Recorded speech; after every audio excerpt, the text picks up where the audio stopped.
As he was being struck down, Alexander was physically clinging to his mother, crying, complaining, and lamenting that she was to blame for his death. Well, to understand the mechanics of the collapse, we have to travel to the very end of the line. We need to look at March of 235 CE on the frozen, muddy German frontier at a military camp called Mogontiacum. Which is modern-day Mainz, right? Those- The atmosphere in that camp must have been just suffocatingly tense. The heavily armed Rhine legions are stationed there, and they are absolutely furious.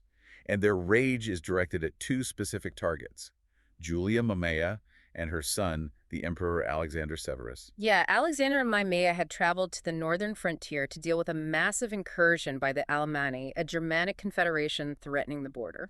And the legions are primed for a fight. They want the glory, and more importantly, they want the plunder and the bonuses that come from a victorious campaign. But instead of marshaling the troops for war, Alexander utilizes his mother's preferred diplomatic tool.